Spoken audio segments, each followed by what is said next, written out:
सिद्धेभ्यः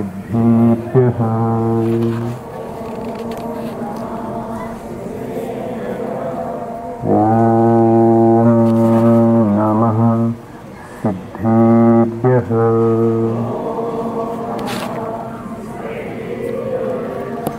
ॐ नमः सिद्धेभ्यः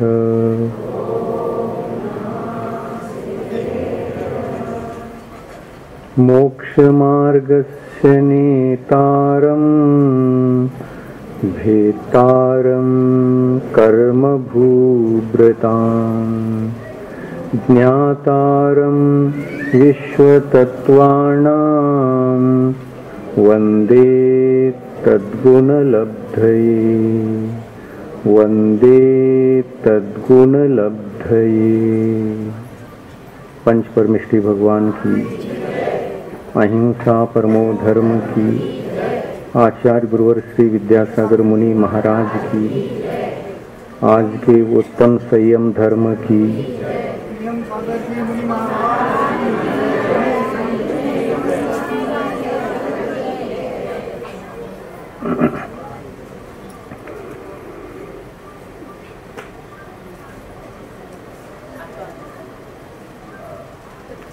उत्तम सत्य धर्म के उपरांत व्याख्यान के क्रम में उत्तम संयम का क्रम आया हुआ है।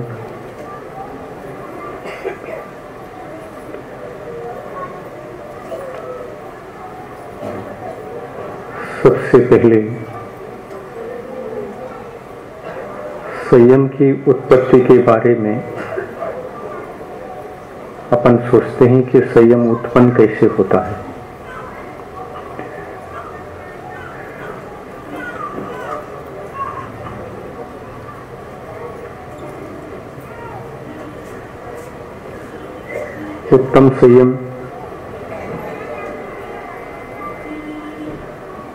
उत्तम संयम कहलाता है। संयम के पीछे उत्तम विशेषण जुड़ना उसके सर्वांगीण समीचीनता को व्यक्त करता है। संयम हो और वह उत्तम न हो तो उसमें सर्वांगीणता पाई नहीं जाएगी, उसमें अधूरापन रहेगा।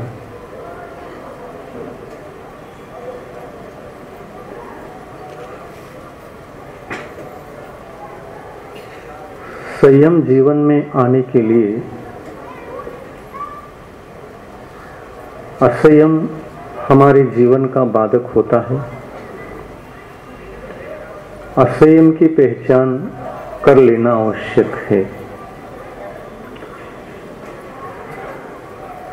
जीवन में जो असंयम होता है वह अविरतियों के कारण से होता है,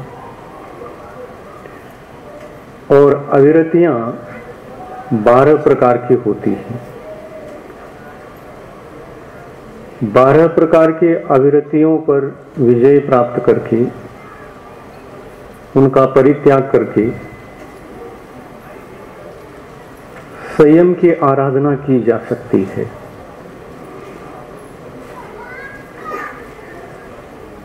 पांच इंद्रियों को जीतना और एक मन को अपने वश में रखना। पांच इंद्रिय और एक मन, इनके माध्यम से जो विषयों की प्रवृत्ति होती है, विषयों की प्रवृत्ति को रोकना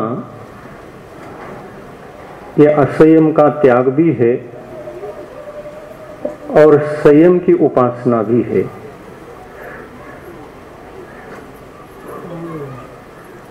इंद्रिय विषय, जितनी इंद्रियां हैं उतने ही इंद्रिय विषय होते हैं ऐसा नहीं, विषय अधिक हो सकते हैं, पर इंद्रिय तो 5 ही होती। 5 इंद्रिय और 1 मन, इनका जो विषय है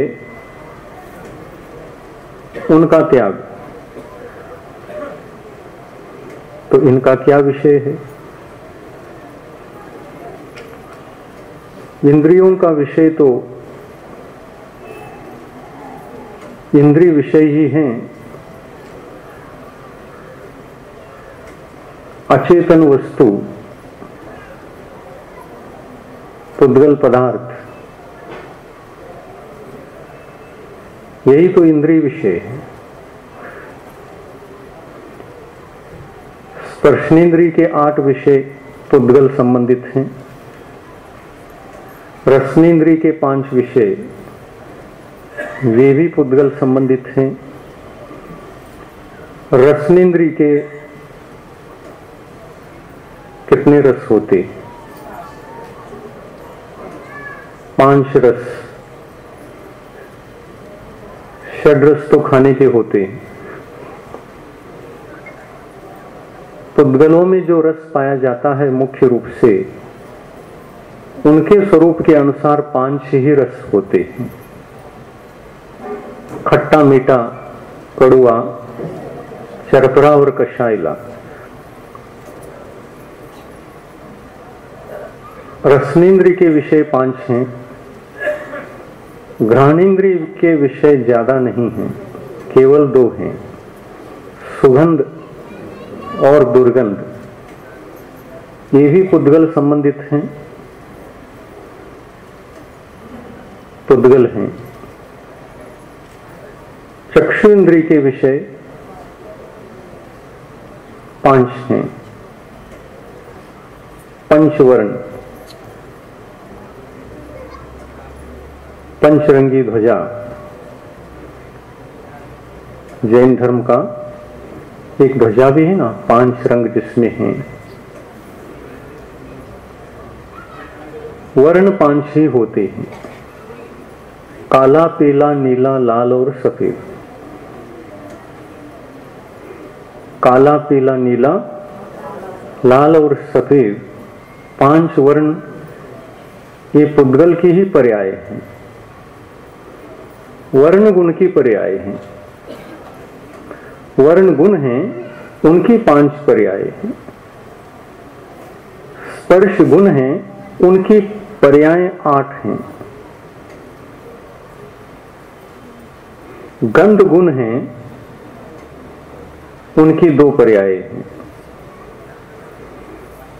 रस गुण हैं, रस गुण की 5 पर्याय हैं। स्पर्श, रस, गंध और वर्ण ये पुद्गल के ही 4 लक्षण हैं। जिस द्रव्य के भीतर, जिस वस्तु के भीतर 4 लक्षण हो उसको पुद्गल समझना और अचेतन वस्तु समझना। आत्मा चेतन वस्तु है, ये किसी का विषय नहीं बन सकता, क्योंकि आत्मा इंद्रियों को सुख पहुंचाने के लिए समर्थ नहीं है। इसलिए जीवात्मा किसी इंद्रिय का विषय नहीं बन पाएगा। आत्मा के विषय अन्य द्रव्य बन सकते हैं। अन्य द्रव्यों में से एक द्रव्य बन सकता है जो पुद्गल है।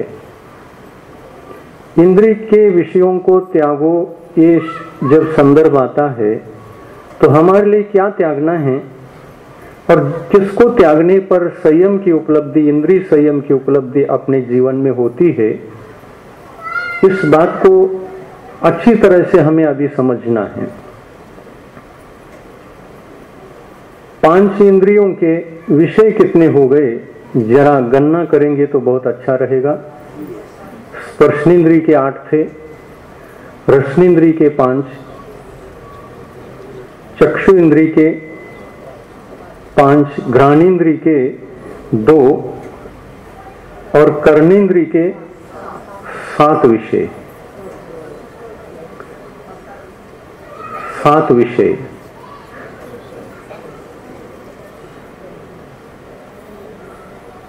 स्पर्श, रस, गंध और वर्ण, ये 4 पुद्गल के लक्षण हैं। शब्द भी पुद्गल है जो कर्णेंद्रिय का विषय बनता है। कानों से सुना जाता है तो शब्द भी पुद्गल है।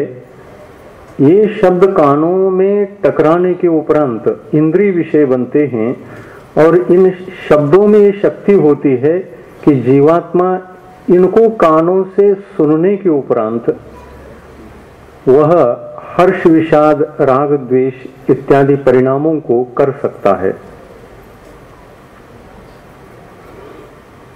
राग द्वेष करने की शक्ति आत्मा में होती है और राग द्वेष कराने की निमित्तभूत शक्ति शब्दों में होती है, पुद्गल पदार्थ में शक्ति होती है। हमें संयम कहाँ धारण करना है, संयम किसे कहते हैं? तो इंद्रिय विषयों का संपूर्ण त्याग करना और हर्ष, विषाद के बिना, राग द्वेष के बिना। जो पुद्गल के 4 गुण हैं और 4 गुणों की जो पर्याय हैं और इंद्रिय विषय बन सकते हैं, इन इंद्रिय विषयों में राग द्वेष के बिना जीवन जीना, इसको इंद्रिय संयम कहते हैं। यही उत्तम संयम है। साथ में यह भी ध्यान रखना है कि बाह्य में त्यागने के लिए एकमात्र पुद्गल पदार्थ है। एक पुद्गल पदार्थ छूट गया तो संपूर्ण इंद्रिय विषय छूट गए। अनादिकाल से यह जीवात्मा पुद्गल पदार्थों के पीछे ही पड़ा हुआ है। चेतन होकर अचेतन के पीछे पड़ा है और अचेतन में सुख समझ करके चल रहा है। यह आत्मा की भूल है। सुख 2 ही प्रकार के होते हैं संसार में। जो सुख हैं 2 ही प्रकार के हैं। सुख का व्याख्यान 2 ही तरह से किया जा सकता है। सुख के प्रकार है ही 2 प्रकार का, एक इंद्रिय सुख और एक परमार्थ सुख, आत्मिक सुख। परमार्थ सुख को आत्मिक सुख कहते हैं और इंद्रिय सुख को लौकिक सुख, भौतिक सुख कहते हैं। इसको लौकिक भी कहते हैं क्योंकि बाहर से, लोक से प्राप्त होता है। लोक के पदार्थों में से जो पुद्गल पदार्थ है वहां से प्राप्त होता है, इसलिए ये लौकिक है, पौद्गलिक है, भौतिक है। और ये भौतिक पुद्गल पदार्थ इंद्रियों के विषय बनते हैं और इंद्रियों के विषय बनकर के आत्मा में सुख दुख उत्पन्न कराने की क्षमता रखते हैं, इसलिए इनको इंद्रिय विषय कहा है। लोक में 6 द्रव्य हैं। कितने द्रव्य हमारी इंद्रिय के विषय बन सकते हैं, जरा विचार करें। एक ही पुद्गल ही बनता है। तो इंद्रिय विषय छोड़ो का यह तात्पर्य है, एक पुद्गल पदार्थ छोड़ दो, इंद्रिय विषय छूट गए।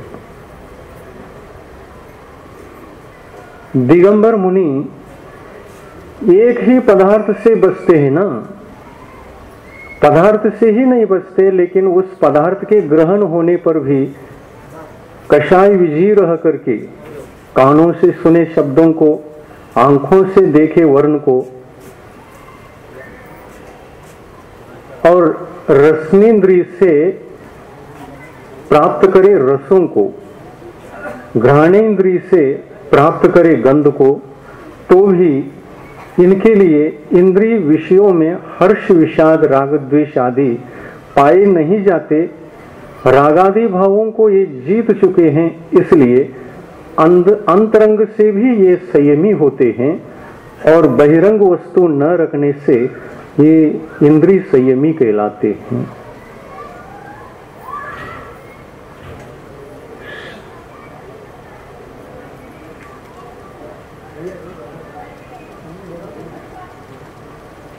दृष्टि उधर जाती सबकी बाद में।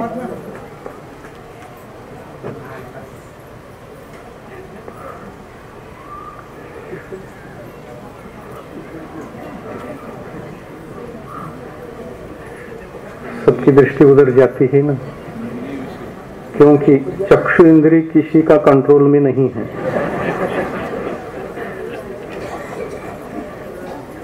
वही बात समझा रहे हैं और वही निमित्त सामने मिल रहे हैं, तो हम प्रवचन कैसे करें?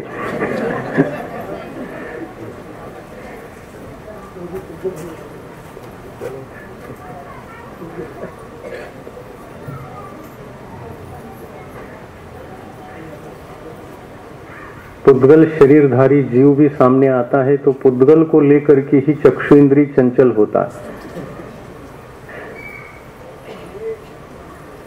बड़ी सूक्ष्म बातें हैं,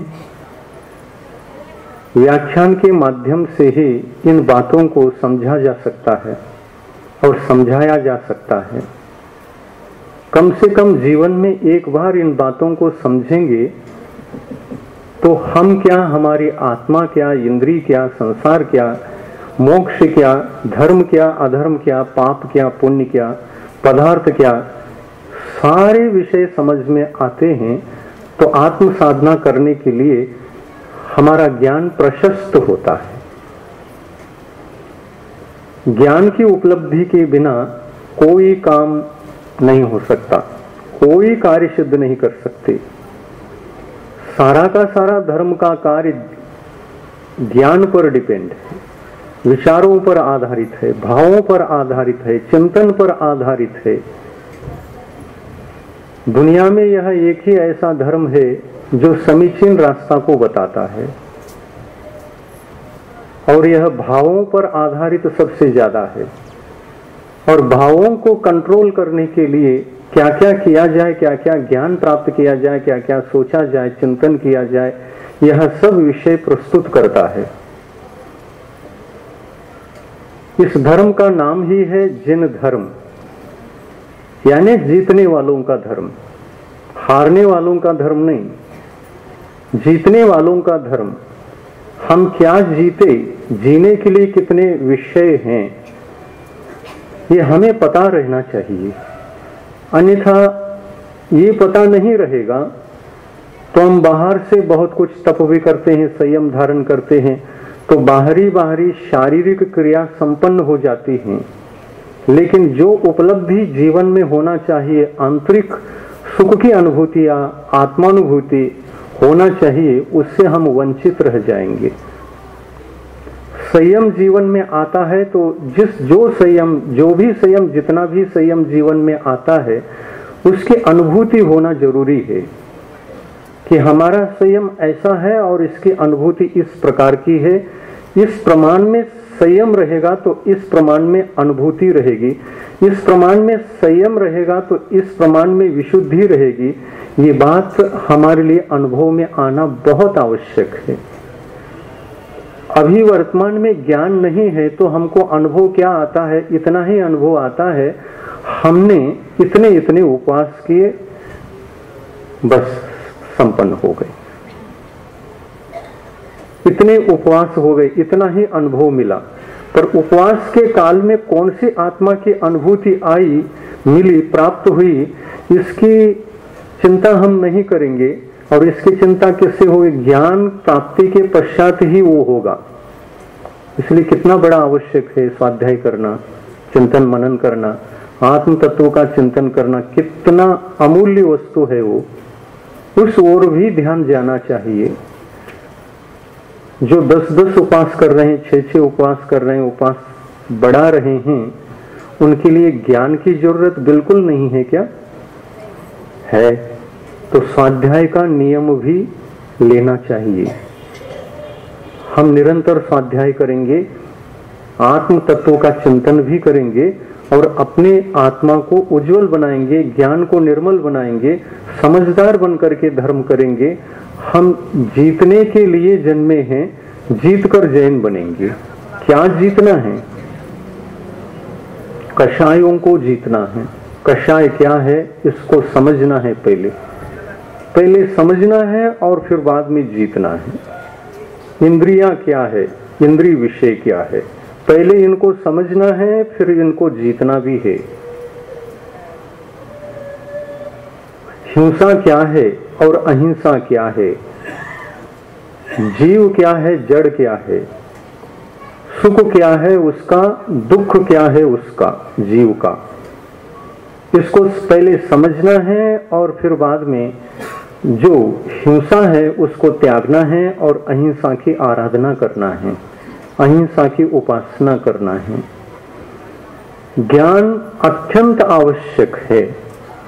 अगर जीवन में ज्ञान नहीं रहेगा तो केवल हम अपने जीवन में परंपरावादी बन के रहेंगे। परंपरा धर्म नहीं होता है ना। पूर्व क्रम के अनुसार हम धर्म करेंगे, उसमें धर्म होगा या नहीं होगा ये चिंतन मनन नहीं करेंगे तो शारीरिक धर्म अवश्य घटित होगा, आत्मिक धर्म घटित नहीं होगा। और आत्मिक धर्म यदि घटित नहीं होगा तो कषाय छूट नहीं सकते, कषाय से हम मुक्त नहीं हो सकते, आत्मा की विशुद्धि हमारे पास उपलब्ध नहीं हो सकती। और आत्म विशुद्धि के अभाव में किया कराया हमारा शून्यता के रूप में टोटल गणित क्या बचा, इतना इतना मिला लिया तो क्या बचा है, तो जीरो बच गया। तो ऐसा नहीं होना। बाहर से हम इतना परिश्रम कर रहे हैं, इतना तप कर रहे हैं, तो तप क्या होता है, संयम क्या होता है, कषाय क्या होती, कर्म क्या होते हैं, आत्मा क्या है, विशुद्धि कैसे बढ़े, किस प्रकार से किस कषाय को जीतने से क्या हमें उपलब्धि होती है, ये सारी बातें चिंतन करने योग्य, चर्चा करने योग्य, स्वाध्याय करने योग्य होते हैं। और बहुत स्वाध्याय करना चाहिए, बहुत चर्चा करना चाहिए। 10 दिन हो गए, उपवास संपन्न हो गए तो अगले साल तक फुर्सत, न स्वाध्याय न चिंतन न मनन, ऐसा नहीं होना। केवल उपवास ही धर्म नहीं होता। देखो एक बात मैं बीच में बताना चाहता हूँ, उपवास बहुत से लोग करते हैं, इससे प्रभावना होती है। प्रभावना पर में करने के लिए हमें उपवास करना है, पर को प्रभावित करने के लिए उपवास करना है कि आत्मा के कर्मों को नाश करने के लिए उपवास करना है। प्रभावना होती है उपवास करो तो उपवास कर लिया, प्रभावना हो गई। प्रभावना पर में हो करना है कि आत्मा में करना है। हाँ, पर को प्रभावित करने के लिए यदि हम उपवास करेंगे तो आत्मधर्म नहीं घटित होगा भीतर। उपवास से हम अपनी आत्मा को प्रभावित करें, ये प्रभावना है। संयम से अपनी आत्मा को प्रभावित करे, दूसरे को नहीं। दूसरे स्वयं प्रभावित होता है, उनको प्रभावित करने के लिए हम संयम धारण करें, उनको प्रभावित करने के लिए हम तप धारण करें, उनको प्रभावित करने के लिए हम क्रिया अनुष्ठान अच्छी तरह से करें, तो केवल दिखावा रह जाएगा। ये धार्मिक अनुष्ठान पर के लिए नहीं होते। ये सारे धार्मिक अनुष्ठान, बाह्य अनुष्ठान, उपवास, तप, संयम आदि, दीक्षा आदि, प्रतिमा आदि, सम्यक्त्व आदि, जितनी भी क्रियाएं हैं, जितनी भी बातें हैं, ये सारी बातें आत्मा के लिए होती हैं। ये लोगों को दिखाने के लिए नहीं होती। लोगों में धर्म की प्रभावना बढ़े इसके लिए नहीं होती। उद्देश्य तप करने वाला कर्ता का उद्देश्य पर नहीं होता। पर यदि ध्येय में रहेगा तो आत्मा भाव तप से वंचित रहेगा, द्रव्य तप होता रहेगा। द्रव्य तप और भाव तप, द्रव्य तप तो शरीर से किया जाता है, भाव तप तो भाव तप है जो आत्मा को तपाने के लिए किया जाता है। आत्मा तपे, तप से आत्मा प्रभावित हो, उसके लिए किया जाता है। जैन धर्म की जितने भी क्रिया अनुष्ठान हैं वो सब जीतने के लिए है। क्या जीतना है? तो हमारे लिए केवल द्रव्य तप नहीं करना है, केवल द्रव्य तप करने की इस क्रिया पर भी विजय प्राप्त करना है। उसको भी त्यागना है, उसको भी छोड़ना है। आपके पास नारियल है, और अंदर, उसके अंदर पानी और गोला नहीं है।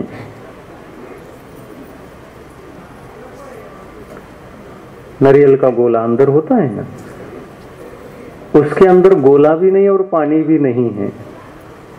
गोला गोल हो गया है, सूख गया है, सड़ गया है, संकुचित हो गया है, सड़ गया है, खुल खुल खुल कर रहा है, यानी सड़ गया है। परमाणु परमाणु बिखर गए सड़ करके। तो अंदर का पूरा पदार्थ सड़ गया है और बाहर नारियल बहुत अच्छा लग रहा है। तो आपको वह प्रभावित करेगा क्या? दुकान में बजा के देखा, बाहर से तो सुंदर दिख रहा है, कीमत क्या है? दुकानदार ने वही रेट रखी है, सबके नारियल की कीमत एक सी है। तो परीक्षा करने वाला, खरीदने वाला कौन? जिम्मेदारी किसकी?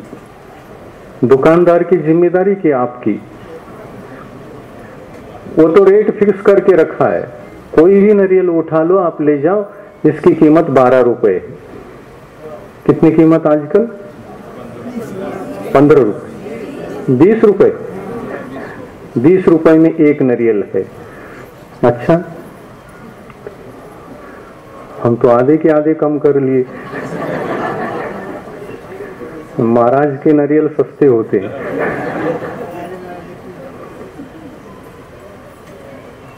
एक नारियल का कीमत 20 रुपए, सबकी कीमत वही है।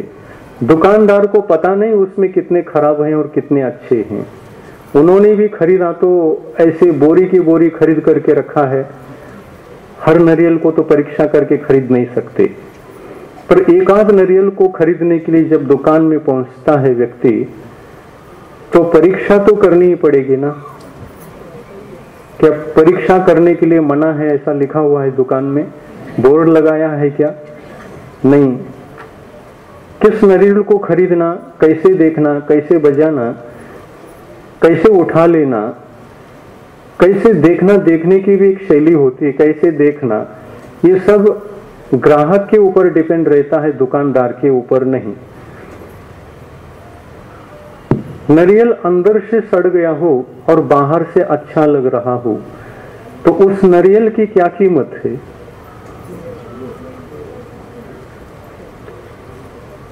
अगर दुकानदार को पता चल जाए और आपको भी पता चल जाए, तो दुकानदार आपको फुकट भी दे सकता है, उसकी कोई कीमत नहीं। कीमत रखा था, लेकिन दुकानदार को पता लग जाए तो कोई खरीदने वाला नहीं है, ये निश्चित है। उसको पता है खरीदेगा नहीं। तो आप नारियल खरीदने के लिए दुकान में चले गए हैं, एक नारियल खरीदा और उसके साथ आपको पता चला था कि ये नारियल खराब है, तो दुकानदार से आपने बताया कि एक नारियल तो सड़ गया है, तो दुकानदार 2 नारियल देता है आपको 20 रुपए में। इसको भी ले जाओ, यहाँ पर रखने के लिए स्थान कम है, इसको भी ले जाओ और इसको भी ले जाओ। 20 रुपए में 2 नारियल आते हैं। अब वो काम में आने वाला नारियल कौन सा उन दोनों में? खाने में आने वाला कौन सा? जो अच्छा है वही काम में आता है। ऐसा ही समझो मोक्ष मार्ग में संयम भी है, चारित्र भी है, दान भी है, तप भी है, उपवास भी है। ये जितने भी हैं, बाहर से तो अच्छे रहना ही चाहिए, उत्कृष्ट रहना चाहिए, किंतु अंतरंग से उससे कई गुना उत्कृष्ट रहना चाहिए। उसमें भी क्वालिटी होना चाहिए। अंदर से क्वालिटी अधिक है और बाहर से जरा नारियल छोटा है, तो कोई दिक्कत नहीं, उसका भी मूल्यांकन आंका जा सकता है। छोटा नारियल हो और अंदर से बहुत परिपक्व हो, मिठास हो, तेल भरा हुआ हो, पानी भरा हुआ हो, ताजा हो, तो कहना ही क्या है। ऐसा ही भगवान ने उपदेश दिया है कि श्रावक अवस्था में आप श्रावक धर्म का जो अनुष्ठान बाह्य रूप से करते हैं वो यद्यपि छोटा ही माना जाता है, महाव्रत के समान वो बड़ा तो है ही नहीं। महाव्रत बहुत बड़ा व्रत है, वो मुनियों के पास होता है, मुनि धर्म है, मुनि धर्म के रूप में उसका अनुष्ठान होता है।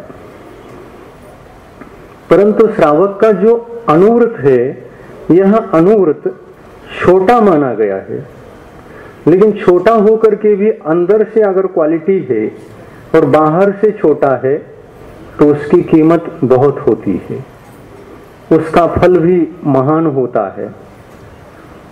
महाव्रती मुनि के मुनियों के व्रतों के साथ इसकी तुलना की गई है।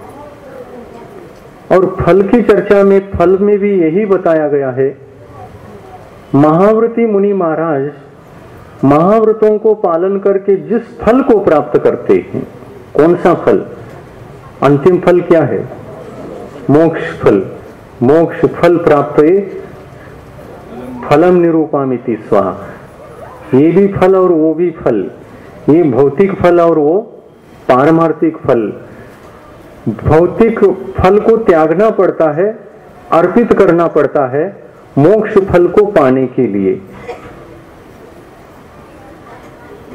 मोक्ष फल को पाने के लिए भौतिक कामना को, भौतिक फल को त्यागना पड़ता है। भौतिक फल की कामना और भौतिक फल ये दोनों त्यागे जाते हैं। इसलिए तो अर्घ्य चढ़ाते समय अपन ऐसा कहते हैं, मोक्ष फल प्राप्त फलम निरूपामिति स्वाहा। ये जो फल चढ़ाया जा रहा है ये भौतिक है, पौद्गलिक है, पुद्गल है। पुद्गल को त्यागा जाता है और आत्मा को स्वीकार किया जाता है। और आत्मा के भीतर है वह फल जो आंखों से दिखाई नहीं देता और इंद्रियों का विषय नहीं बनता। मोक्ष, मोक्ष इंद्रियों का विषय नहीं है। मोक्ष सुख इंद्रिय सुख नहीं है। फल इंद्रिय सुख हो सकता है। नारियल चढ़ाते हैं, श्रीफल। सभी फलों में श्रेष्ठ फल कौन सा है चढ़ाने के लिए? श्रीफल सबसे श्रेष्ठ है। श्रीफल चढ़ाते हैं, सर्वोत्कृष्ट फल समझ करके हम अर्पित करते हैं। और श्रीफल में बहुत कुछ लक्षण बहुत अच्छे हैं जिनका चिंतन किया जाए तो उसमें साक्षात मोक्ष का भी दर्शन होता है। श्रीफल में बताऊं कैसा दर्शन होता है, एक बार समझोगे? दीपावली भी आ रही है, निर्वाण लाडू चढ़ाते हैं भगवान को। तो कौन सा लाडू चढ़ाया जाए? फल वाला लाडू या लाडू भी बूंदी का लाडू या कौन कौन से लाडू बनाते हैं आप लोग? आटे का लाडू, गेहूं के आटे का लाडू चढ़ाने का समय आ रहा है। दीपावली के दिन आप लाडू चढ़ाएंगे। कौन सा लाडू चढ़ाते हैं आप लोग? शक्कर के लाडू। अच्छा, शक्कर के चक्कर में जाते हैं।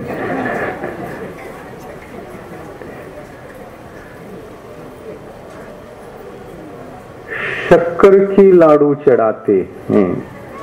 हाँ ठीक है, थोड़ी सी तुलना करेंगे अपन। शक्कर के लाडू के साथ एक लाडू जो मोक्ष फल की प्राप्ति के लिए, क्योंकि मोक्ष अनंत सुखात्मक होता है, सुख रूप होता है, अनंत सुख रूप मोक्ष तत्व है। उस मोक्ष तत्व की उपलब्धि के लिए हम हर दिन क्या चढ़ाते हैं? लाडू चढ़ाते हैं क्या? नहीं चढ़ाते। अर्घ्य के काल में क्या चढ़ाते आप? हाँ, अर्घ्य में तो सभी चीजें रहती हैं। फल चढ़ाते समय क्या चढ़ाते हैं आप? बादाम चढ़ाते हैं। बादाम भी एक फल है। और क्या चढ़ाते हैं आप? श्रीफल भी चढ़ाते हैं। और क्या चढ़ाते हैं? श्रीफल का गोला भी चढ़ाते हैं और खारिक भी चढ़ाते हैं। और क्या क्या चढ़ाते हैं? इलायची भी चढ़ाते होंगे ना। छोटी छोटी चीजें चढ़ाना ये मोक्ष फल का प्रतीक नहीं होगा। देखो, सर्वोत्कृष्ट फल है श्रीफल, नारियल। भगवान के सामने जब अर्पित करते हैं किसी वस्तु को, तो उसके पीछे सारा सिद्धांत, सारा चिंतन जुड़ा हुआ होना चाहिए आपका, और उस भावनाओं के साथ, क्योंकि भावना प्रमुख है। भावना प्रमुखता के साथ किसी फल को जब हम चढ़ाएंगे तो उसके भीतर से सारी विशेषताएं हमें पता रहनी चाहिए। श्रीफल सबसे अच्छा है, चाहे लाडू चढ़ाओ चाहे फल चढ़ाओ। लाडू भी तो उसी दिन चढ़ाते हैं जिस दिन भगवान महावीर को मोक्ष की उपलब्धि हो गई थी। मोक्ष सुख के प्राप्ति के लिए ही तो लाडू चढ़ाया जाता है ना उस दिन। क्या चाहते हैं आप उस दिन? मोक्ष चाहते हैं या संसार में ही रहना चाहते हैं? भगवान आप चले गए, आपको हम लाडू खिलाने आए थे, तब तक तो आप ही चले ही गए। भगवान तो चले गए, भगवान रुकने वाले कहाँ हैं? आपके चढ़ाने के लिए आने से पहले ही निकल गए थे वो। और उस वक्त लोगों ने चढ़ाने के लिए क्या लाया था, इसका कोई हम ठोस इतिहास नहीं बता सकते, कोई प्रमाण नहीं दे सकते, कोई आधार नहीं है इसके लिए। जब साक्षात भगवान महावीर ने 2500 वर्ष पूर्व जहां पर सरोवर के बीच, चट्टान के बीच खड्गासन से खड़े होकर के निर्वाण को प्राप्त किया था, उनके निर्वाण के उपलक्ष्य में लोगों ने क्या चढ़ाया, ये कोई इतिहास नहीं मिलता या उल्लेख नहीं मिलता किसी शास्त्र में, किसी ग्रंथ में। ये जरूर होता है कि देव आदि के माध्यम से वहां पर निर्वाण पूजा बहुत उत्सव के साथ, बढ़ चढ़कर के उत्सव के साथ पूजा अनुष्ठान होता है। पर विशेष रूप से निर्वाण के उपलक्ष्य में कौन सी वस्तु बनाई जाए, चढ़ाई जाए, इसका कोई प्रमाण हमारे लिए उपलब्ध नहीं होता शास्त्रों में। फिर भी कालांतर में शायद ये परंपरा चल पड़ी हो कि किसी ने लाडू चढ़ा दिया, किसी ने श्रीफल का गोला चढ़ा दिया, किसी ने श्रीफल ही चढ़ा दिया, किसी ने पूरी तरह से पूजन ही कर लिया 8 द्रव्यों को लेकर के, 8 द्रव्यों को समर्पित करके निर्वाण पद प्राप्त है, अक्षय सुख प्राप्त है, अक्षतम निरूपामिति स्वा इत्यादि इत्यादि द्रव्यों के माध्यम से पूजन तो किए ही होंगे। देव लोग जब पूजन करते हैं तो मनुष्य भी तो पूजन किए होंगे ना। श्रीफल सबसे उत्कृष्ट फल है मोक्ष प्राप्ति के उपलक्ष्य में चढ़ाने के लिए। कैसे है तो देखिए, श्रीफल है, कच्ची अवस्था में उसके भीतर जल होता है कि नहीं होता? कच्ची अवस्था में उसके अंदर पानी भी होता है, जिसको नारियल का पानी कहते हैं आप लोग। किसका पानी? पानी क्यों कहते हैं? नारियल का रस क्यों न कहा जाए? श्रीफल फल है क्या नहीं? और फल के अंदर से जो आता है वो पानी है क्या रस है? गलत बोल रहे हैं आप। वो तो रस है। अगर पानी होता तो पानी की तरह लगता है क्या वो पीने पर? उसका स्वाद क्या है, उसकी रुचि क्या है? रस जैसा लगता है कि पानी की तरह लगता है? एकदम पानी का ही स्वाद हो तो आप पानी कह सकते थे, लेकिन नारियल का पानी कहने की पद्धति चली आई, जबकि वह रस है। नारियल का रस कहना चाहिए ना, रस कहना चाहिए, क्योंकि पानी की तरह उसका स्वाद नहीं है, उसकी रुचि वैसी नहीं है। तो नारियल का रस कोई भी नहीं कहता। नारियल का पानी जैसा दिखाई देता है इसलिए पानी कह दिया, लेकिन जो वस्तु जैसी दिखती है वैसी होती नहीं है। अनुभव से देखें तो वस्तु वैसी नहीं है। आंखों से देखने पर पानी जैसा लगता है, लेकिन पीने पर भी पानी जैसा रसनेंद्रिय को लगेगा क्या? रसनेन्द्रिय बताएगा, हे आंख तुमने गलत बता दिया, पानी कह करके पिला दिया, ये पानी नहीं, रसनेन्द्रिय कहेगा ये रस है। हैं? सही सही निर्णय कौन सी इंद्रिय दे सकती है? रसनेन्द्रिय सही निर्णय दे सकती है कि ये पानी है कि रस है।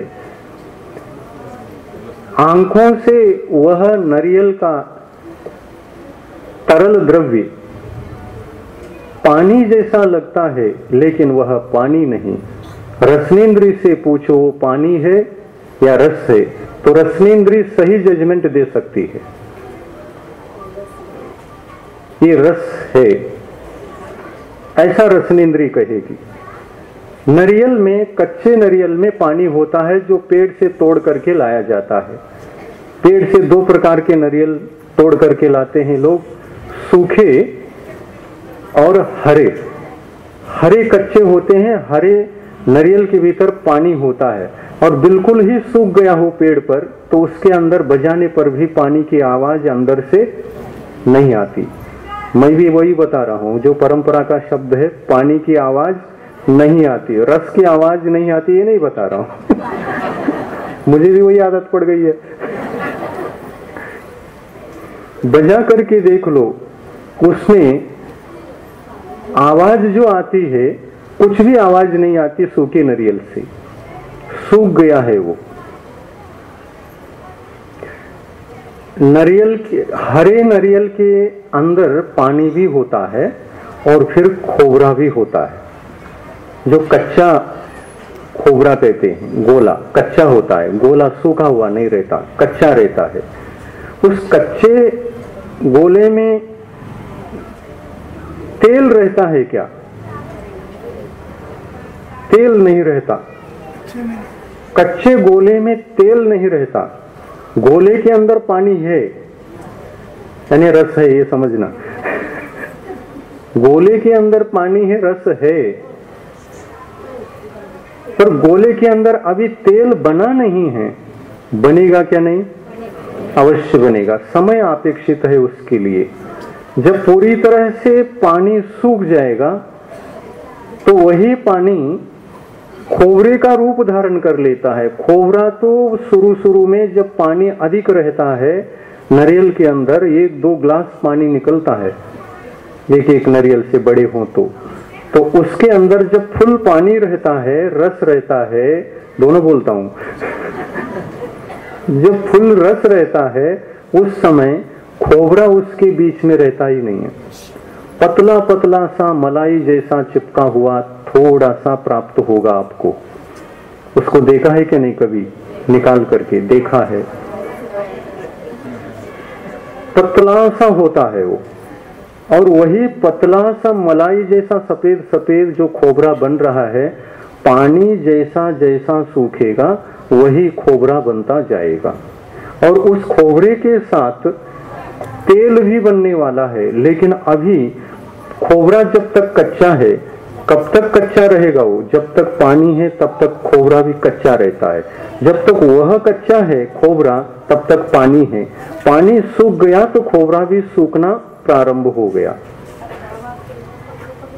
जब पूरी तरह से पानी और कच्चा खोबरा दोनों सूख जाते हैं, उसके भीतर तेल निर्माण होता है। तो देखिए उसके अंदर क्या क्या है, पानी है, कच्चा खोबरा है, फिर सूख जाए तो तेल है, और सूखने के बाद वह ऊपर के कवच से चिपका हुआ रह नहीं सकता, चिपक करके रह नहीं सकता। वो सूख गया तो अपने अंग को संकुचित कर लेता है, संकुचित कर लेता है और कवच के संबंध को तोड़ देता है। अंदर का पानी सूख गया, तेल बच गया, खोबरा, गोला और तेल बच गया, बाकी सब संपर्क टूट गया। ऊपर का कवच के ऊपर भी एक कवच और होता है जिसकी रस्सी बनती है, उसको क्या बोलते हैं मराठी में? हाँ, काट्या। काट्या रस्सी बनती है, उससे बहुत मजबूत रस्सी बनती है। नारियल की रस्सी सड़ती नहीं है, अन्य सभी रस्सियां सड़ सकती है, नारियल की रस्सी मजबूत रस्सी बनती है, काम में आती है। काट्या। तो देखिए ये सभी सूख गए। यहां पर हमें तुलना करना है। भगवान को निर्वाण होने के पश्चात उनको क्या चढ़ाया जाए, उसके पीछे एक विचार चिंतन, एक उदाहरण, एक दृष्टांत सामने होना आवश्यक है। गोला है, नारियल का गोला, कवच से बाहर आता है, फोड़ते ही अखंड बाहर आपको प्राप्त होता है, वो आत्मा के समान है। उसके अंदर जो तेल है वह आत्मा में जो अनंत सुगंधित गुण हैं, आत्मा के जो सच्चे गुण हैं, वो तेल के एक एक कण, एक एक परमाणु क्या है? आत्मा के गुण के समान है। और उस गोले के ऊपर एक काला सा पतला एक छिलका होता है। छिलका बोले क्या बोले उसको? कवच ही होता है। उसको कई लोग निकालते हैं छील करके, क्योंकि काला दिख रहा है। उस सुगंध तेल के साथ और उस शुक्ल वर्ण वाले खोबरे के साथ ये काला जो कवच है ये भी ठीक नहीं है कह करके उसको निकाल देते हैं। जब छील करके आप निकालेंगे तो वो अंदर का गोला किसके समान लगेगा, दिखेगा? लाडू के समान। भ्रम होता है, अगर नारियल ज्यादा गोल हो तो ये लाडू है या नारियल है पहचान नहीं सकते।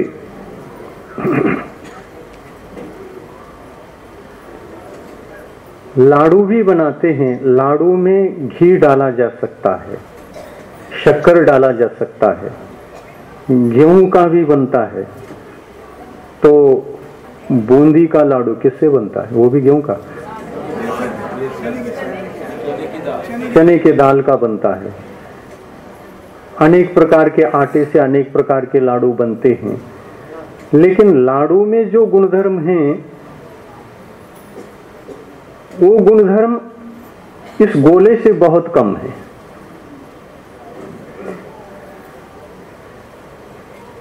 इसमें देखिए हमने क्या क्या बताया। श्रीफल कच्चा है, हरा है। हरे नारियल के ऊपर जो हरापना है वो शरीर के समान है, पुद्गल शरीर। और कवच भी शरीर ही है, औदारिक शरीर। मनुष्य और तिर्यंच गति के जीवों को जो ये नश्वर शरीर मिलता है, पुद्गल परमाणुओं का पिंड है, इसको औदारिक शरीर भगवान ने कहा है। इसी औदारिक शरीर को भी त्याग करके मोक्ष प्राप्त होता है। त्यागने के बाद शरीर के रहते रहते किसी को भी मोक्ष की प्राप्ति नहीं होती। ऊपर का जो कवच है वह कवच त्यागने योग्य होता है, पर शुरू शुरू में शरीर की तरह उससे वह जुड़ा रहता है, इसलिए शरीर जरूर समझे। पर जो कवच होता है उसको शरीर न समझते हुए, उदाहरण के लिए यहां हम उसका बाह्य परिग्रह कह सकते हैं। बाह्य परिग्रह 10 होते हैं। क्षेत्र, वास्तु, हिरण्य, सुवर्ण, धन, धान्य, दासी, दास, कुप्य, भांड, ये 10 प्रकार के बाह्य परिग्रह। मोक्ष प्राप्ति के लिए इन्हीं 10 प्रकार के बाह्य परिग्रहों को सर्वप्रथम त्याग कर श्रीफल को केवल बचाया जाता है। शरीर और आत्मा ये 2 बच गए। पुद्गल के रूप में हमारे पास क्या बच गए? दिगंबर मुनि के पास तो शरीर बच गया और आत्मा बच गई। ऊपर जो वस्त्र थे उनको उतार दिया, वो छिलके के समान है। ऊपर का छिलका निकालते हैं ना, कांटे वाला, उसको निकाल दिया तो ये बाह्य परिग्रह के समान उसको उतार दिया। नारियल बिकता है, साबूत नहीं बिकता, उसको उतार करके ही बेचा जाता है, क्योंकि वह बहुत बड़ा होता है और जितना बड़ा रहेगा उसका भार परिग्रह के कारण अधिक रहेगा। नारियल को दिगंबर बनाया जाता है।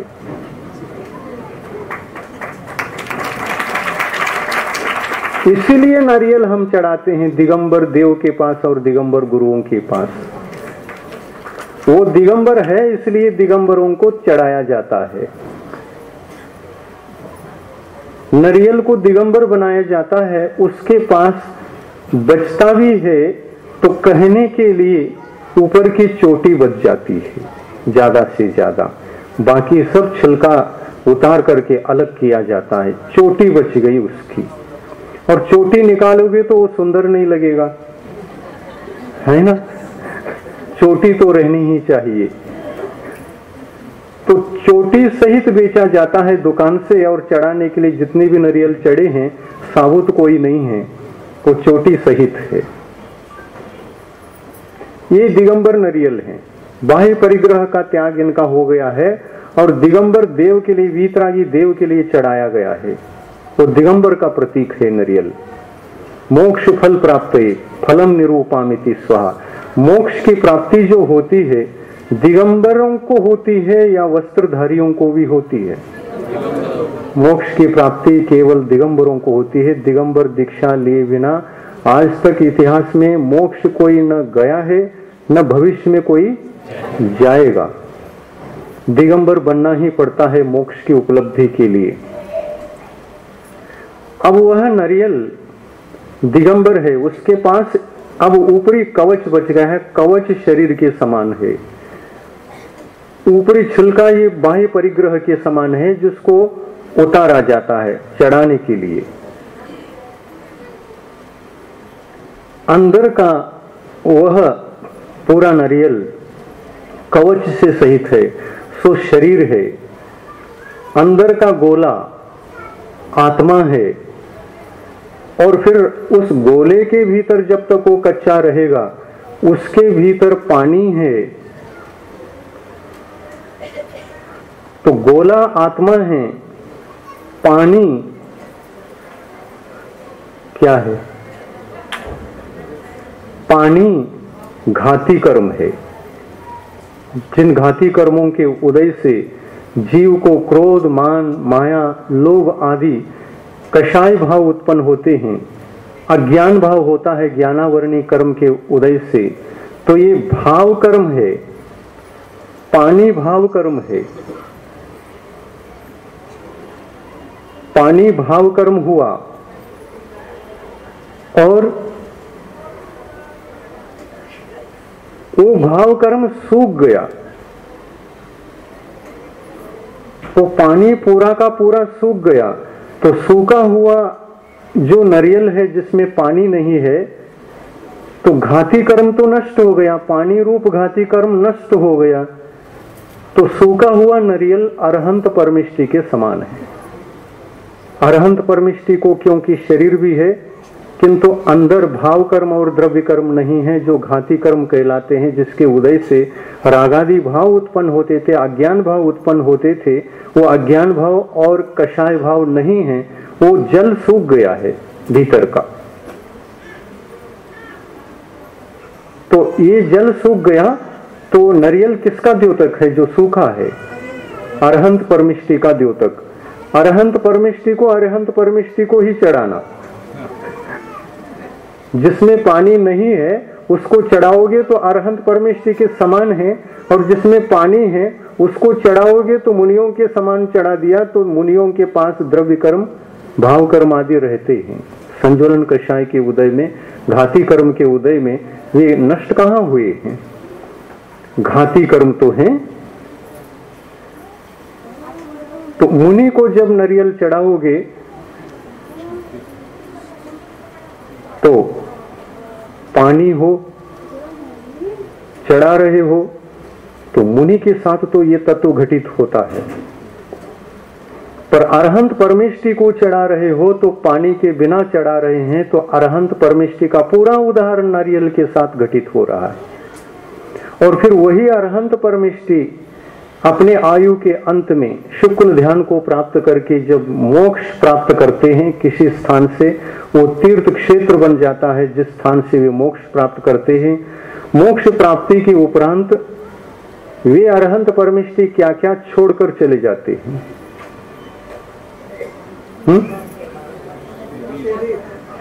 शरीर छोड़ते हैं, और क्या छोड़ते हैं? आघाती कर्म को छोड़ते हैं। शरीर भी पुद्गल है और आघाती कर्म भी पुद्गल हैं। इन दोनों को छोड़ करके वे निर्वाण को प्राप्त होते हैं। तो उस गोले के ऊपर जो काला सा पतला छिलका था वो आघाती कर्म है, और जो कवच है ऊपर का वो शरीर है। उन्होंने शरीर को भी छोड़ दिया और आघाती कर्म रूप जो काला छिलका था उसको भी खरोंच खरोंच करके निकाल दिया, यहीं पर गिरा दिया। और किसको बचा लिया उन्होंने? केवल सफेद शुक्ल लेशा वाले गोले को बचाया, और गोले बन करके वे मोक्ष चले गए। उसमें क्या क्या बच गया? गोला बच गया। गोले के अंदर और जो सफेद, वो सफेद वो है ना गोला, वो तो आत्मा है। आत्मा को बचा लिया, और उसके भीतर जो सुगंधित तेल के कण हैं, असंख्यात अनंत कण हैं, उनको साथ ले गए। आत्मा के गुण साथ आते हैं। नारियल के तेल को निचोड़ करके अलग कर सकते हैं, लेकिन बंधुओं, आत्मा के गुणों को निचोड़कर आत्मा को अलग करो और आत्मा के सुगंधित अनंत गुणों को अलग करो, ये कभी संभव नहीं है। हम इसीलिए जो अर्पित कर रहे हैं निर्वाण के दिन, गोले को अर्पित करते हैं। कई लोग करते हैं, करते कि नहीं करते? गोले को अर्पित करते हैं। ये गोला परिपूर्ण उदाहरण है हमारे मन के लिए, चिंतन के लिए, चिंतन मनन के लिए। लाडू कैसे उदाहरण बन सकेगा? बूंदी का लाडू नहीं बैठता है ना।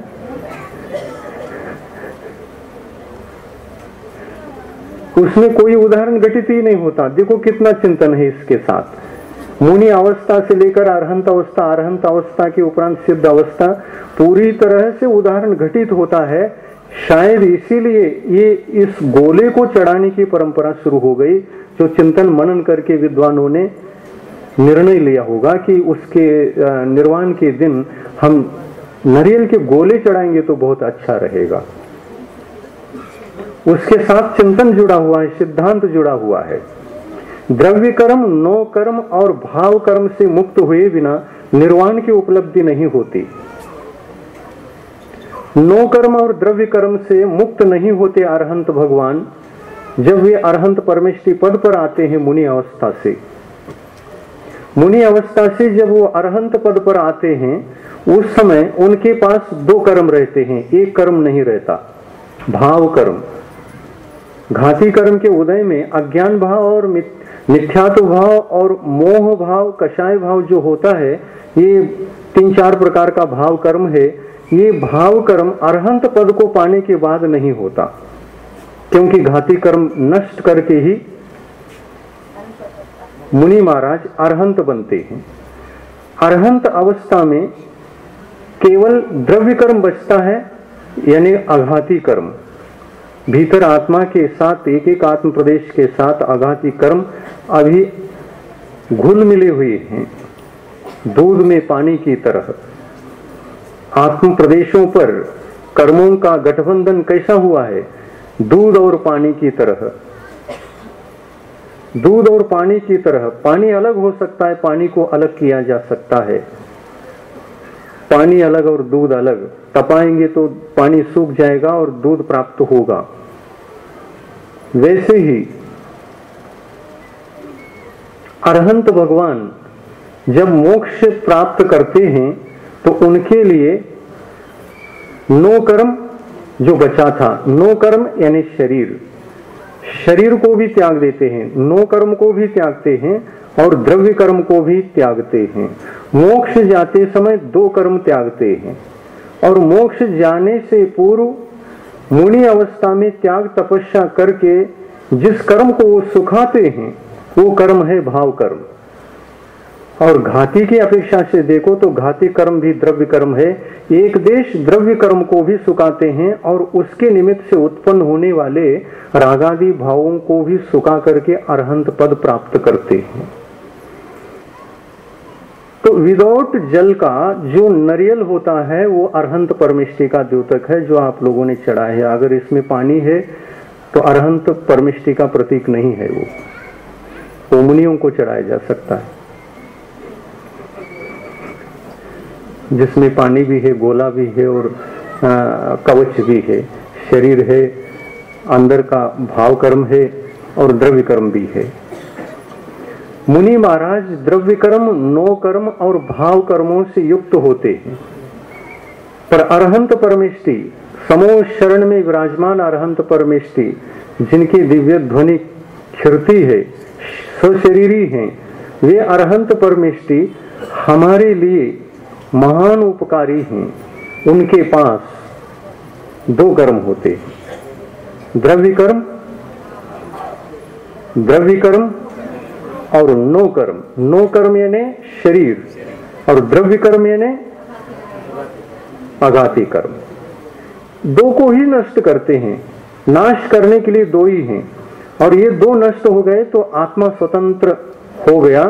अब उस आत्मा के साथ अभी तक जो गुणों को कमाया था, गुण का संपादन किया था, गुणों को उपलब्ध होते होते आत्मा के गुणों को परिपूर्ण रूप से प्राप्त किया था और अंत समय में भी आघाती कर्म नष्ट करके 4 गुणों को प्राप्त किया, तो 8 कर्मों को नष्ट करने से 8 गुणों की उपलब्धि पूर्ण रूप से यहाँ 14वें गुण स्थान में हो गई।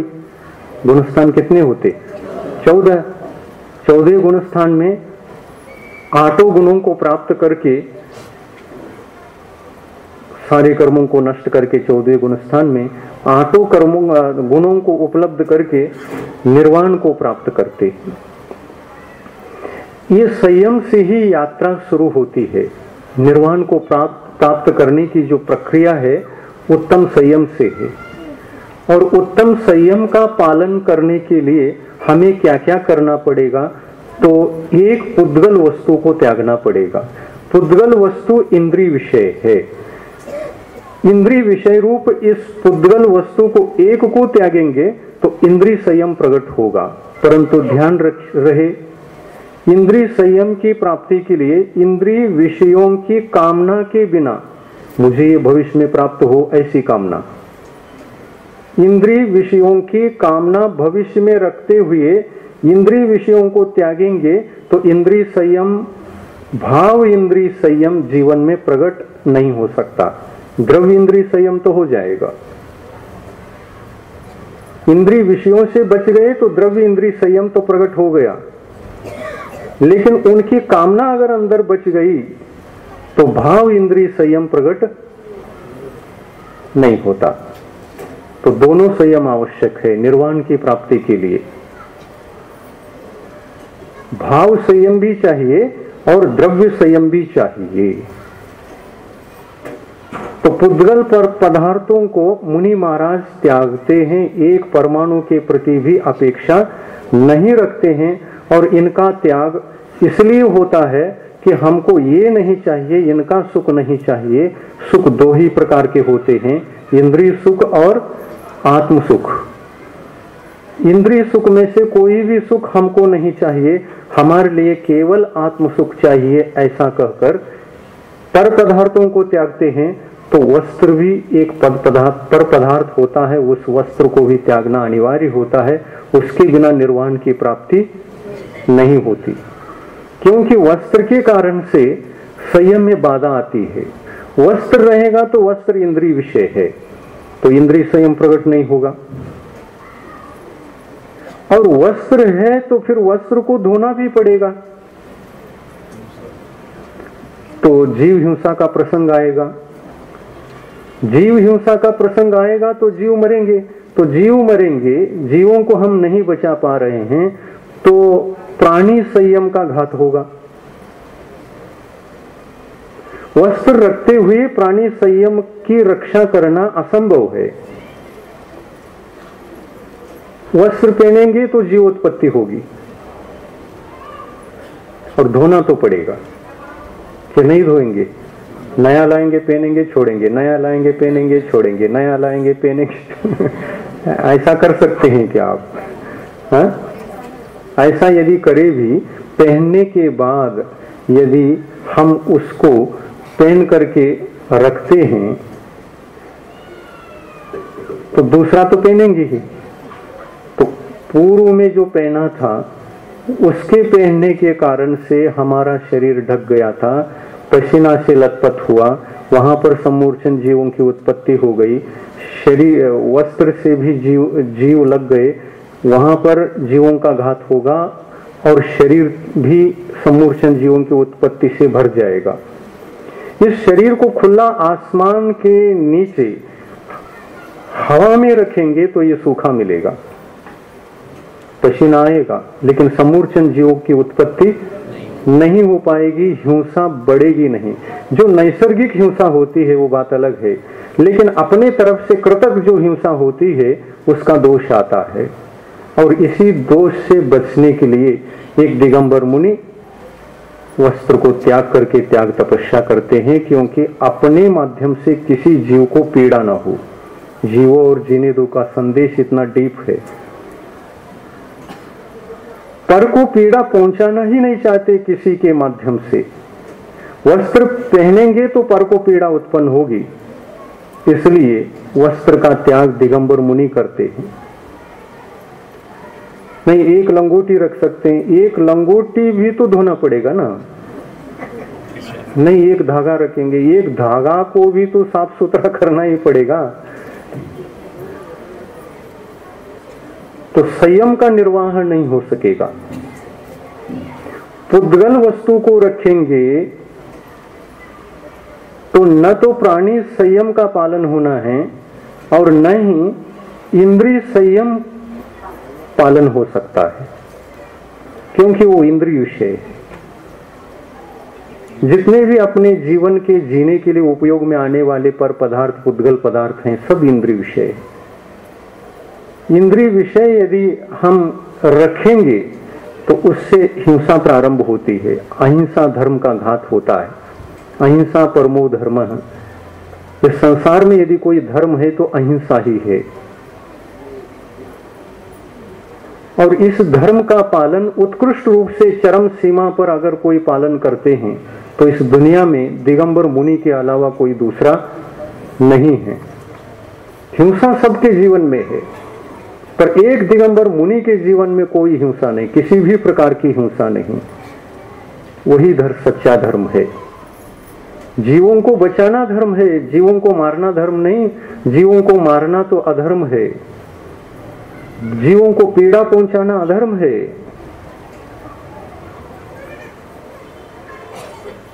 पीड़ा होती है पर पदार्थों को रखने से, हिंसा प्रारंभ होती है। वो एक तरफ इंद्रिय विषय भी बन गया और एक तरफ प्राणी हिंसा का भी कारण बन गया। तो दो प्रकार का जो यह संयम है, उत्तम संयम, वो जीवन में नहीं रहेगा वस्त्रधारी बनकर। इसलिए जैन साधना में एक ऐलक और क्षुल्लक भी वे अंत में जो वस्त्र परिग्रह रखते हैं उसको भी त्याग देते हैं। एक लंगोटी होती है किसके लिए? ऐलक के लिए। और क्षुल्लक के लिए एक वस्त्र परिग्रह, दो या तीन संख्या से कोई मतलब नहीं, पर वस्त्र परिग्रह और पात्र परिग्रह, दो प्रकार के परिग्रह के अलावा अन्य समस्त परिग्रहों का त्याग होता है। ये क्षुल्लक अवस्था मानी जाती है।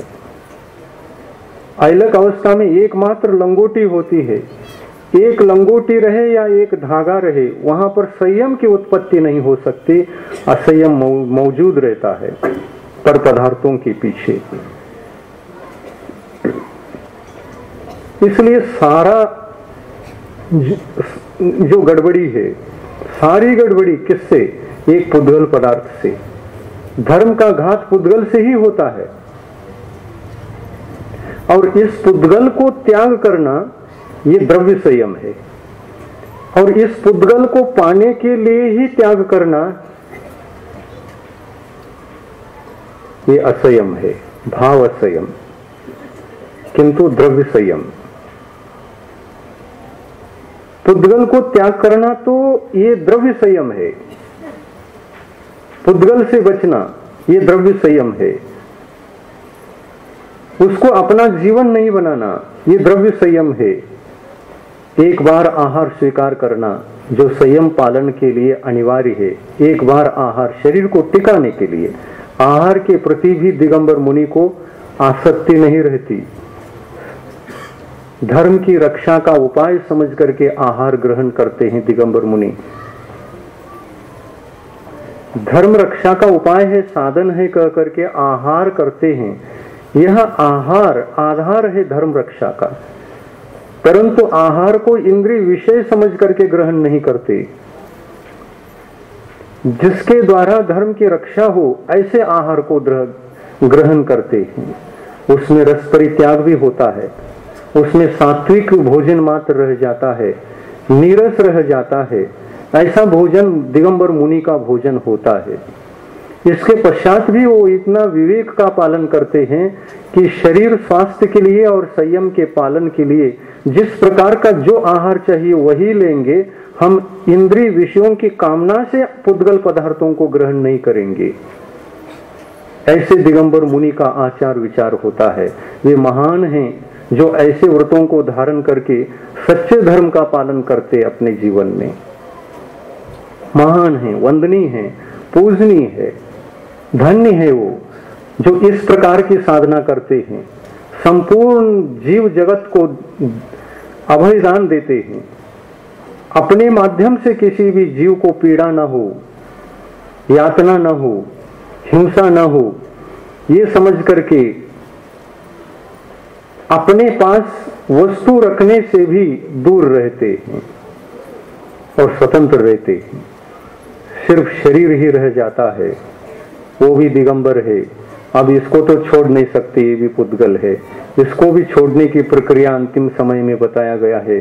जब सल्लेखना मरण करेंगे तो ये भी छिलके के समान है। नहीं, छिलका नहीं, वो है कवच। हाँ, कवच के समान है। छिलका तो उतार दिया, पर पदार्थ वस्त्र आदि छिलके के समान है। और अंत में समाधि मरण करते समय एक दिगंबर मुनि भी कहते हैं, ये कवच भी मेरा नहीं है, इसको भी उतार करके जाना है। तो इस कवच को भी सुखाते हैं, काय सल्लेखना।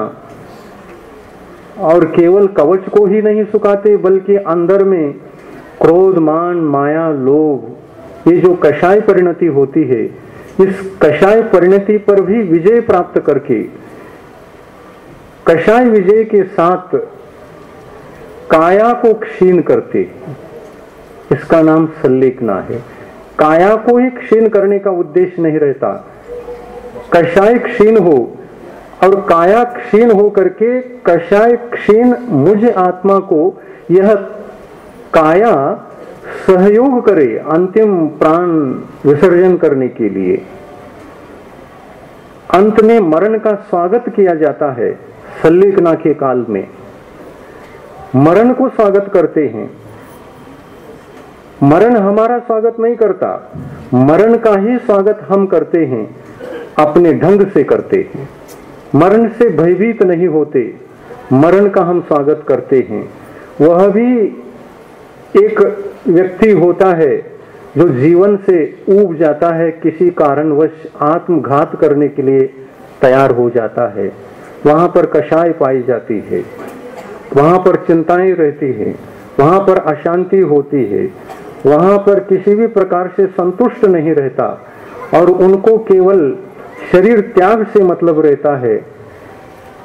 कषाय सहित प्राणों को त्यागना आत्मघात है। और कषाय पर विजय प्राप्त करके शांति के साथ मरण अपनी गति से आ जाए, हम मरण को बुलाते नहीं, वो जब आना आ जाए हम शरीर को योग्य बनाते चले जाते हैं, स्वाभाविक रूप से वो सूख जाए। एकाएकी सूखने का भी विधान नहीं है, वो स्वाभाविक रूप से सूखता चला जाए। धीरे धीरे धीरे कषाय को क्षीण करके, कषाय को त्याग करके, कषाय संलेखना तो पहले से ही हो जाती है, पूर्व में ही कर लेते हैं, काय संलेखना शेष रह जाती है। काय को सुखाते हुए, काय संलेखना करते हुए अंत में वे दिगंबर मुनि चेतना के साथ, मैं आत्मा हूं, शरीर से भिन्न हूं, पुद्गल कर्म आदि मेरे से भिन्न है, शरीर जड़ है, जड़ शरीर मेरे से भिन्न है, इस प्रकार कहते हुए अपनी आत्म तत्वों की उपासना करते हुए, चिंतन मनन करते हुए निर्विकल्प मरण जो करते हैं वह संलेखना मरण है। ये संलेखना मरण गृहस्थ भी करते हैं और यही संलेखना मरण एक दिगंबर मुनि भी करते हैं, सबके लिए अनिवार्य माना गया है। लेकिन आत्मघात से संलेखना करना कठिन है, आत्मघात बहुत सरल है। क्या करना है उसमें? कुछ भी करना, जहर पीना, आग लगा के मर जाना, कहीं से ऊपर से छत पर से कूद जाना, अग्नि में प्रवेश करना,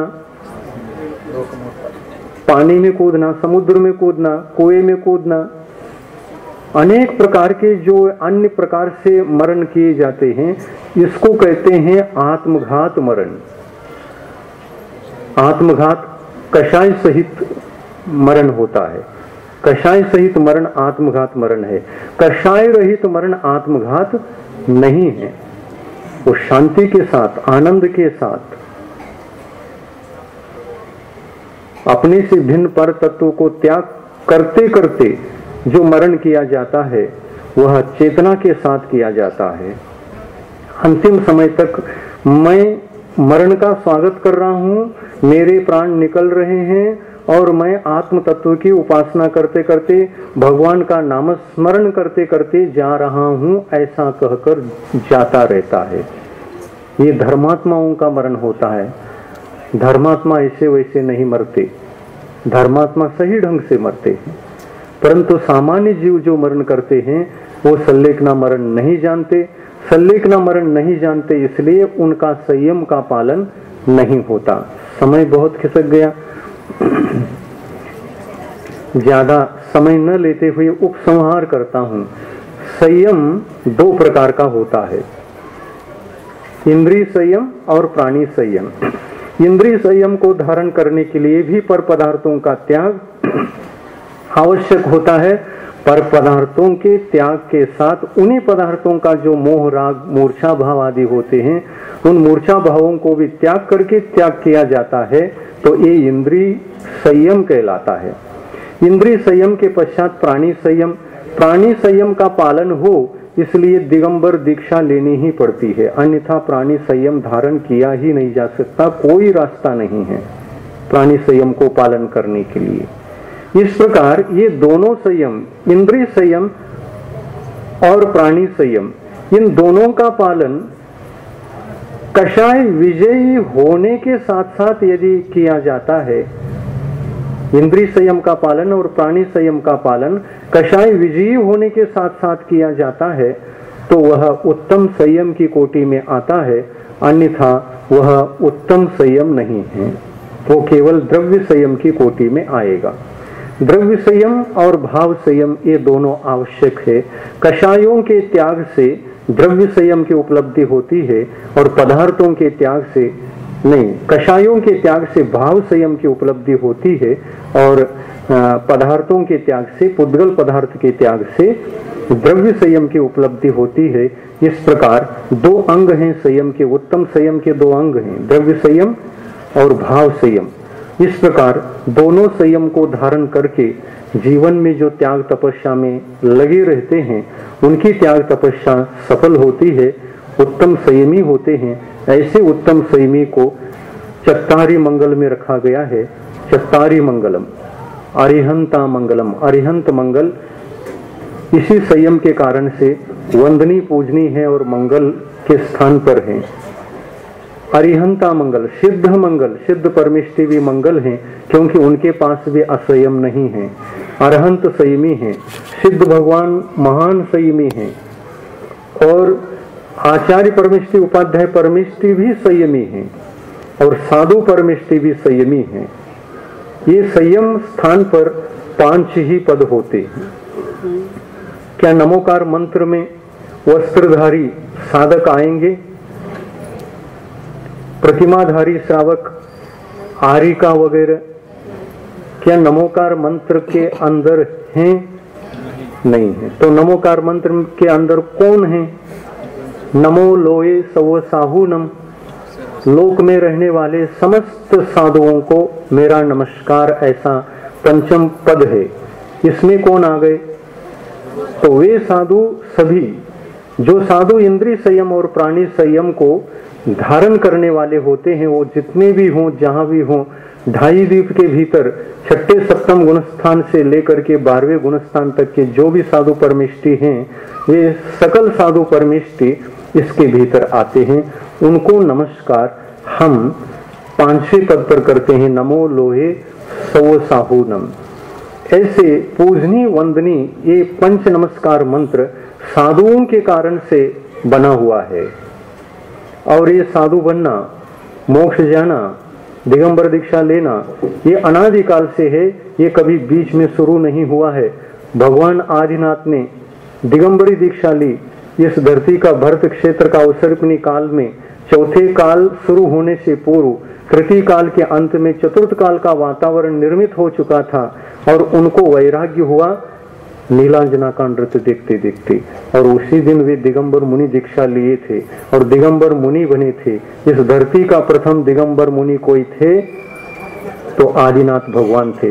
वही आदिनाथ से लेकर महावीर तक की यह दिगंबर मुनि परंपरा सुरक्षित है और भविष्य में भी जब उत्सर्पणी काल आएगा, उत्सर्पणी काल के तृतीय काल में, तृतीय नंबर का जो काल आएगा, पहला दूसरा तीसरा, उत्सर्पणी के तृतीय काल में भी ऐसे ही तीर्थंकर पुनः धर्म की प्रवर्तना करेंगे और दिगंबर दीक्षा लेकर के धर्म की प्रभावना करेंगे, स्वयं भी कल्याण करेंगे और कल्याण का मार्ग पर को भी दिखाएंगे। ये परिपाटी अनादिकाल से थी और अनादिकाल तक रहने वाली है, इसका विच्छेद कभी होता नहीं है। 363 मतों की उत्पत्ति तो हुंडावसर्पणी काल में मात्र होती है। इन 363 मतों की उत्पत्ति होने के समय में अनेक प्रकार के भ्रमित होने वाले जीव उत्पन्न होते हैं। धर्म को लेकर के, तत्वों को लेकर के भ्रम पैदा होता है और भ्रम के कारण से मत मतांतर हो जाते हैं और जिस किसी प्रकार से जो भी समझ में आया जिसको वैसे धर्म समझकर उसका पालन करने लगता है, यही मत कहलाते हैं। परंतु एक दिगंबर दीक्षा लेकर के सच्चे धर्म की आराधना करना, इसमें कोई मतभेद होता नहीं, क्योंकि यह आत्म विकारों को जीतने का मार्ग है। आत्म विकार को जीतकर परमात्मा बनने का मार्ग है। यह परमात्मा बनने का मार्ग अनादि से है। यही मार्ग सबको मिले, यही मार्ग सबका कल्याण करे, यही मार्ग सबको उपलब्ध हो, इसी का चिंतन मनन हो और अपने आत्मा को अनंत सुख में ले जाने का प्रयास सब लोगों के लिए हो और वैसी शक्ति सब लोगों के लिए प्राप्त हो। इसी भावना के साथ हम इस व्याख्यान को विराम देते हैं। अहिंसा परमो धर्म की।